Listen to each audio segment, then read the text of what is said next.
opportunities there. The two main ones that I see for you, though, are that Dynamic Student Edition, but also the ebook. So from your dashboard, if you just go to the ebook, so the ebook is your electronic book. So this is the actual textbook online for you guys.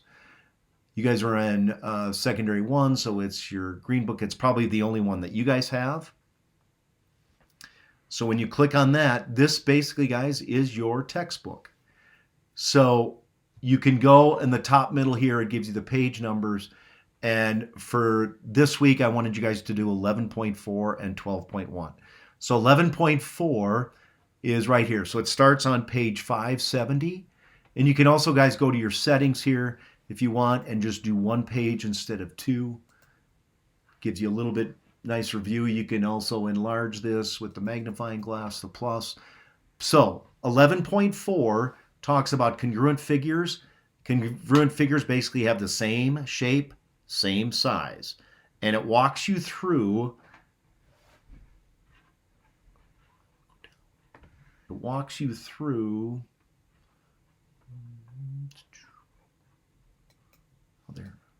okay, sorry about that. All right, if you go down like to example one here, and this is what I've also been mentioning in my book, or in the Google page, these little tutorials. So if you click on that tutorial, you can get, if I click on this tutorial, it's going to give me the tutorial for this example one, which is talking about congruent figures.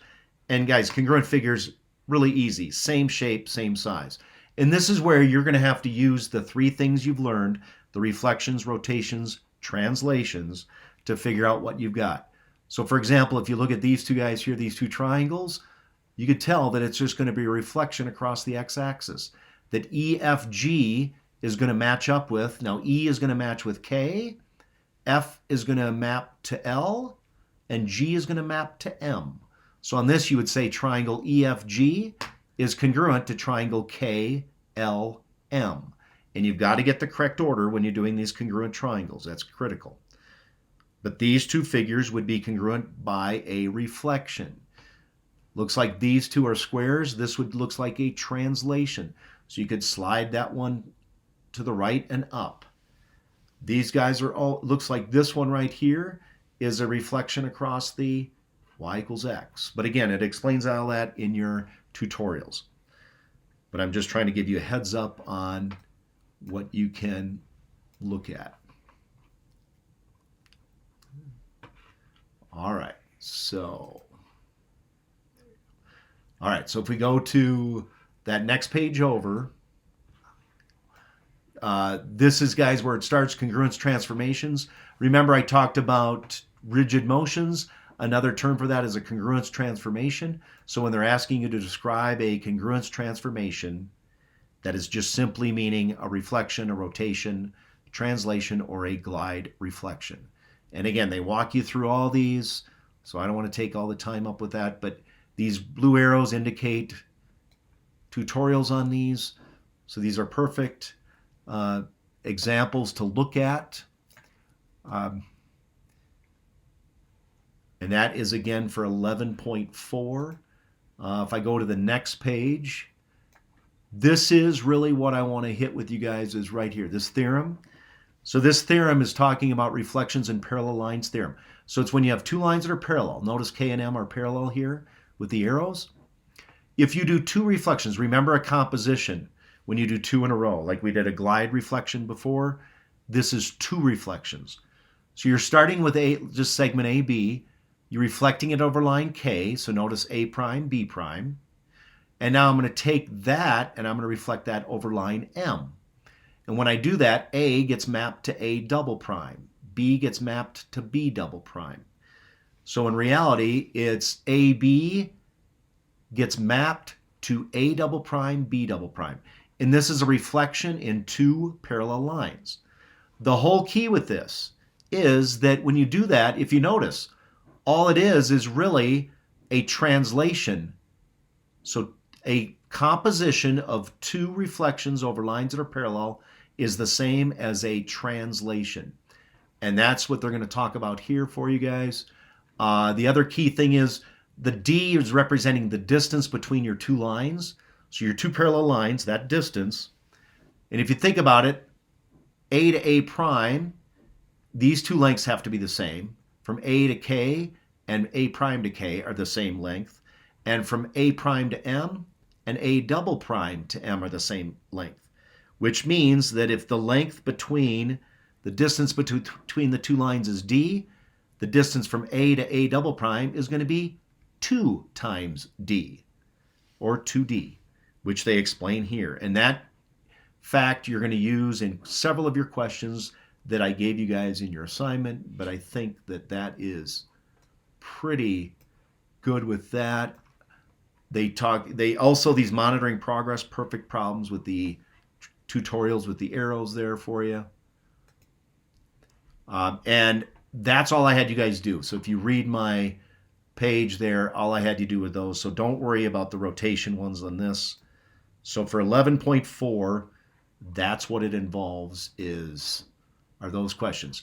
Now, here are the actual questions on your Chromebook assignment. So what I do is I just pick problems from these. So again, you're just looking at for which figures are congruent.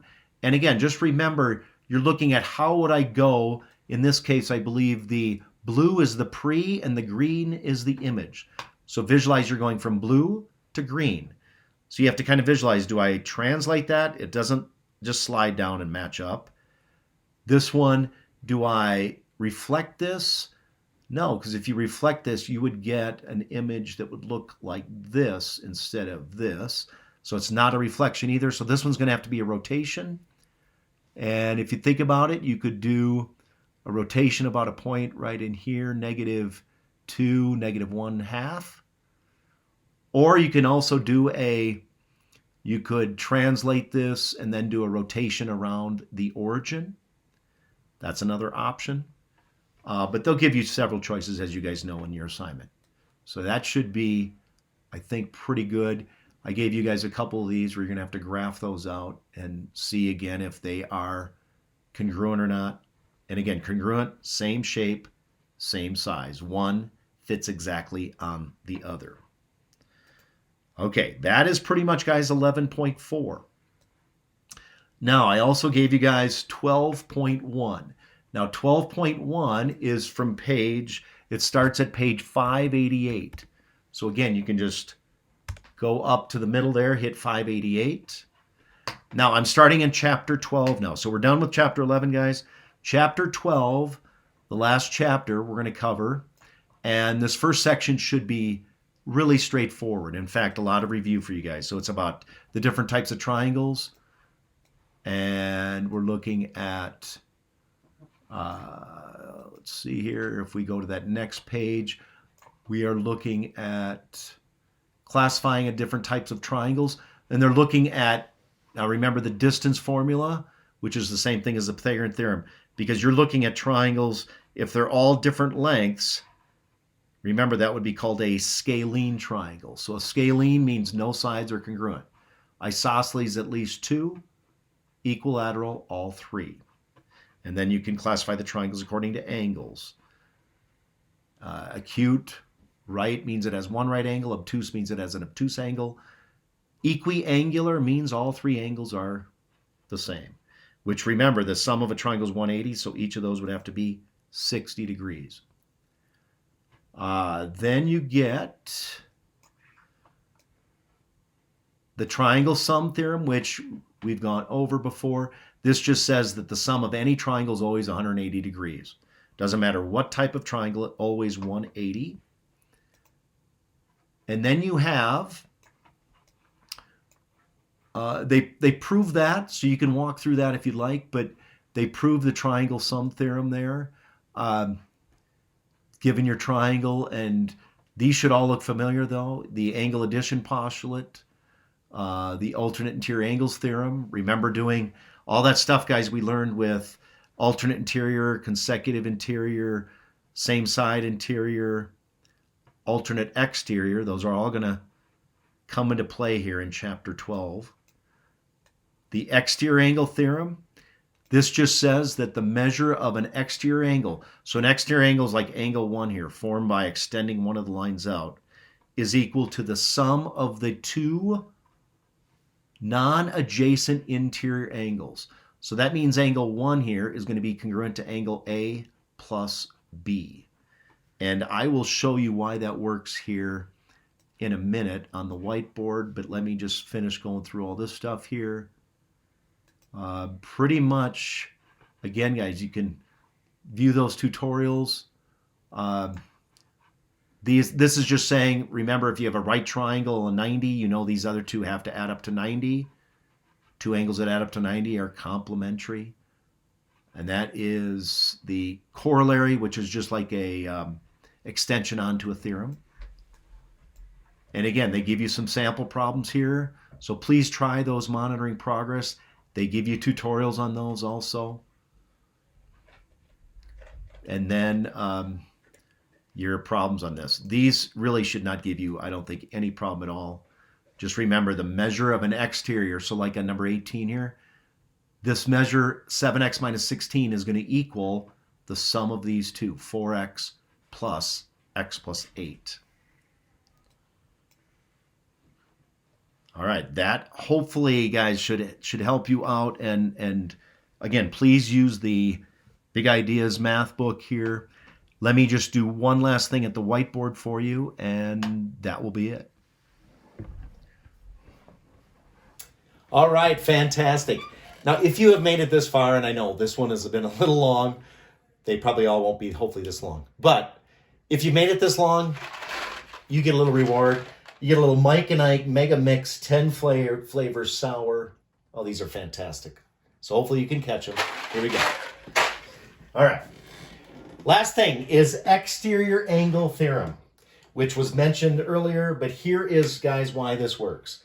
So if we have a triangle ABC, and A and B and C are the vertices here, we know that the measure of angle A plus B plus C is equal to, yes, that's right, 180 degrees, right? That is the triangle angle sum theorem. A plus B plus C is equal to 180. All right. Now, the exterior angles are formed when you extend a line for a triangle aside and an existing side. So we're going to call this one angle 1, exterior angle 2, and exterior angle 3. So we have exterior angles 1, 2, and 3. Now, on this, we know that the measure of angle C plus the measure of angle 1 is equal to 180 degrees. That is, remember, that is definition of a linear pair. Those two guys make a linear pair. So we know C plus 1 is 180, and we know A plus B plus C is equal to 180. Well, if these both equal 180, that's right. That means that A plus B plus C is equal to C plus 1. The reason for that is the transitive property. We looked at that a lot. Remember, guys? If A equals B, B equals C, then A equals C. So now we have A plus B plus C is equal to C plus 1. Well, on this, we can just get rid of measure of angle C from both sides. That is the subtraction property of equality. And what are we left with? We're left with A plus the measure of B is equal to the measure of angle 1.